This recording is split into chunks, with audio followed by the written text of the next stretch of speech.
7 longtime U.S. trade partners are quietly changing where they shop. They're not just exploring new suppliers, they're replacing American products with Canadian alternatives. Why is this happening now, in the middle of the Trump Tariffs 2025 debate? What's driving this global trade shift, and who stands to gain the most? Stay tuned, because what's unfolding in country number 4, and especially number 1, could signal a turning point for global markets. June 2025 trade data, a snapshot of shifting flows. According to the latest BEA/FT 900 report released on August 5, 2025, the U.S. trade deficit reached $60.2 billion. Exports came in at $277.3 billion, while imports totaled $337.5 billion. On the Canadian side, Statistics Canada reported a 0.9% month-over-month increase in exports for June, yet the country still posted a $5.9 billion trade deficit. Data from Global Affairs Canada shows non-U.S. exports fell 4.1% month-over-month, with noticeable declines in shipments to Japan, but an uptick in sales to China. This mix of gains and losses reveals a market in motion, but not moving in a straight line. June's numbers highlight that trade flows are adjusting sector by sector, rather than shifting all at once. And those subtle changes could be the early signs of a deeper realignment in global supply chains. Number 7. Brazil. In Brazil, the quiet retreat of familiar American snack brands signals a deeper change in consumer priorities. For years, products like cookies, chips, and cereals from U.S. companies dominated supermarket shelves. That dominance began to fade as Brazilian regulators tightened rules on additives, GMO ingredients, and high fructose corn syrup. These measures not only reshaped compliance requirements, but also shifted public trust toward what is viewed as safer and healthier. Consumers are now actively seeking brands that offer transparent labels, cleaner ingredients, and sustainable sourcing. Canadian exporters have stepped in with pulses, granola bars, and organic cookies designed to meet these expectations. Once overshadowed by U.S. giants, many Canadian mid-sized brands are now gaining premium shelf placements in major retail chains. Their appeal lies in aligning with Brazil's regulatory standards while catering to growing health-conscious trends. Although signs point to Canada's rising market share, official June 2025 shelf space data is not yet available. Analysts say Q3 will reveal if this shift is temporary or a lasting realignment in Brazil's food sector. For now, the message is clear. In today's market, trust and compliance can outweigh decades of brand loyalty. Number 6, a USTRALIA. In Australia, American fashion brands that once set the tone for casual wear are starting to lose their edge. A key issue has been seasonality misalignment. U.S. suppliers often push rigid global release schedules that clash with Australia's opposite seasons. These inflexible contracts, combined with shipping delays and price hikes, have tested retailer patience. In contrast, Canadian brands have moved in with a more agile approach, offering ethical sourcing, climate-appropriate collections, and faster turnaround times. Their willingness to adapt designs for local weather and trends has resonated with both buyers and consumers. Q2 data shows several major Australian retailers have signed trial contracts with Canadian labels, testing capsule collections ahead of the Southern Hemisphere's spring. Names like Roots, Tentree, and Frank & Oak are gaining visibility in shopping centers once dominated by U.S. denim and sportswear. While it's too early to call this a full market shift, procurement teams are watching closely to see if these trials translate into long-term partnerships. The coming spring season's purchase orders will be the real test, and could signal whether Canada becomes a permanent player in Australia's fashion market. Number 5. UAE. In the UAE, high-end retail shelves are quietly shifting, especially in wellness and personal care. Stricter regulations, including the Halal National Mark and tougher sustainability requirements, have raised the bar for imported goods. While some U.S. brands have been slow to adapt, Canadian companies have moved quickly to secure compliance and meet cultural expectations. Wellness leaders like Jameson Wellness and Natural Factors have aligned their formulations, packaging, and certifications with UAE standards in record time. This agility has earned them favorable placement in premium supermarkets, pharmacies, and specialty health stores. Q2 2025 data reflects strong global growth for these Canadian wellness brands, signaling competitive strength, but not yet confirming a full-scale replacement of U.S. products. Industry observers note that Canada's real advantage lies in niche segments: halal-certified supplements, plant-based protein powders, and eco-packaged skincare. These offerings fit neatly into the UAE's blend of cultural priorities and luxury consumer habits. The next few quarters will reveal whether these gains are a temporary window or the foundation for a long-term foothold in one of the Gulf's most influential markets. Number 4. France. In France, evolving EU regulations are reshaping what makes it onto store shelves. The Packaging and Packaging Waste Regulation, PPWR, and updated restrictions on PFAS chemicals have intensified pressure on suppliers to deliver recyclable packaging, cleaner formulations, and transparent labeling. While many U.S. brands are still retooling their production lines, Canadian companies have been quicker to adapt, offering cruelty-free products with eco-friendly packaging that meet EU compliance without major delays. This speed to market has helped some Canadian labels secure space in eco-conscious retailers and premium grocery chains.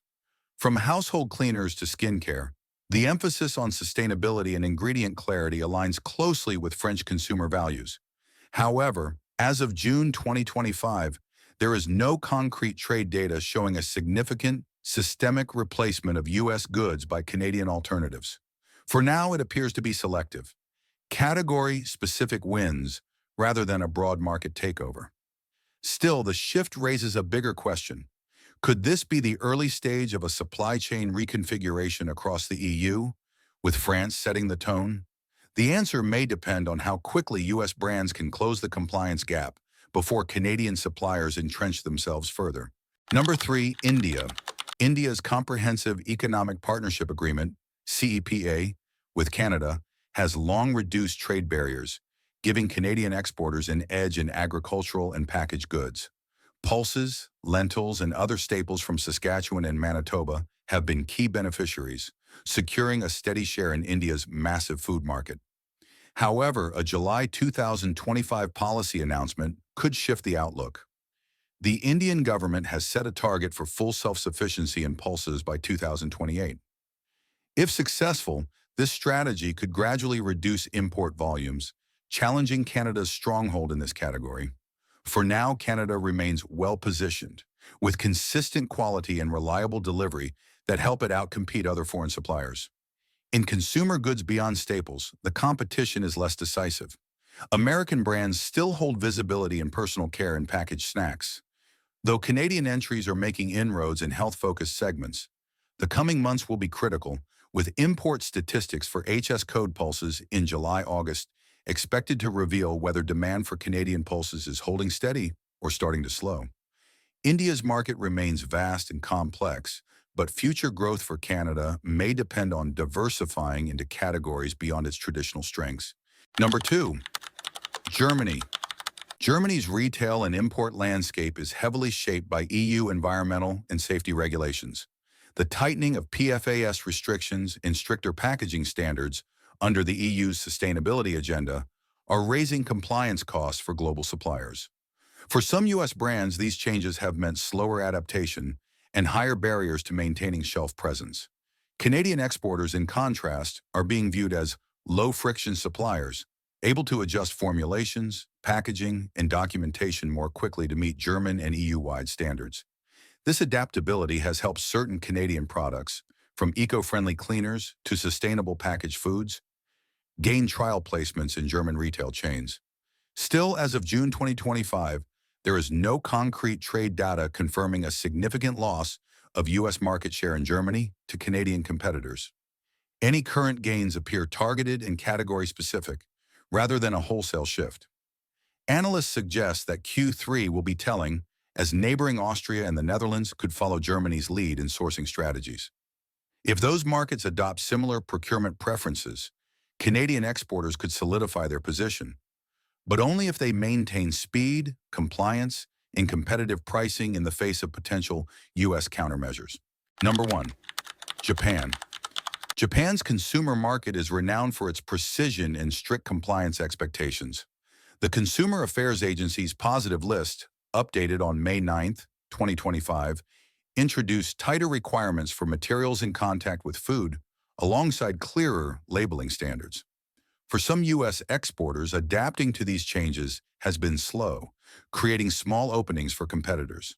Canadian brands, often more flexible in regulatory adjustments, have responded quickly with packaging and ingredient transparency tailored to Japanese norms.